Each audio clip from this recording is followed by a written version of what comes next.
बेळगावला लागूनच असलेल्या कंगराळी बुद्रुक गावात श्री महालक्ष्मी देवीचा वाढदिवस व ओटी भरण्याचा कार्यक्रम शनिवारी उत्साहात पार पडला। सकाळपासून मंदिरामध्ये देवीची विशेष पूजा करण्यात आली। यात्रेनिमित्त मंदिरात लक्ष्मी देवीची पुष्पहार व फुलांनी विशेष सजावट करण्यात आली होती। भंडारा उधळण करत गावामध्ये कलश मिरवणूक काढण्यात आली। त्यानंतर देवीची ओटी भरण्याच्या कार्यक्रमाला सुरुवात झाली। यावेळी माहिती देताना लक्ष्मी देवी मंदिर समितीच्या पदाधिकाऱ्यांनी सांगितले की दरवर्षीप्रमाणे यंदा महालक्ष्मी देवीचा वाढदिवस अर्थात ओटी भरण्याचा कार्यक्रम देवसखी पंच देवस्थान सेवा समितीच्या वतीने पार पडला। पारंपरिक पद्धतीने देवीची पूजा अर्चा करून ओटी भरण्यात आली आहे। त्यानंतर ग्रामस्थ व भाविकांतर्फे ओटी भरण्यात आली। त्यानंतर गावामध्ये उत्साहात यात्रेला प्रारंभ झाला आहे। यासाठी देवसखी पंच देवस्थान सेवा समिती व ग्रामपंचायत सदस्यांचे मोलाचे सहकार्य लाभले आहे।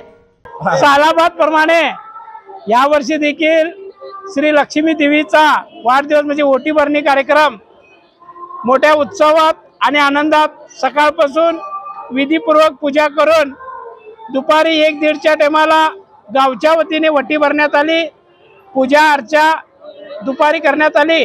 त्यानंतर भाविकांसाठी ओटी भरणी कार्यक्रम चालू झाला आणि हा कार्यक्रम यशस्वी करण्यासाठी देवस्थान पंच कमिटी देवस्थान सेवा समिती तसेच ग्रामपंचायतीचे सर्व सदस्य समस्त गावकरी यांच्या वतीने मोठ्या आनंदात आणि मोठ्या उत्सवात हा कार्यक्रम होत असतो आणि हा कार्यक्रम यशस्वी करण्यासाठी सर्वांचं सहकार्य हे महत्त्वाचं आहे। आणि असा आजचा वाढदिवस 29 डिसेंबर शुक्रवार या दिवशी मोठ्या उत्सवात आनंदात पार पडला। धन्यवाद। दरम्यान यात्रेनिमित्त महालक्ष्मी मंदिराची सुंदर सजावट करण्यात आली होती। मंदिर परिसरात श्रीफळ, हार, कापूर, उदबत्ती आदी पूजा साहित्याची तसेच महिलांचे दागिने, खेळणी व खाद्यपदार्थांची दुकाने थाटण्यात आली होती। महादेव पवार, केनन सिटी न्यूज, बेळगाव।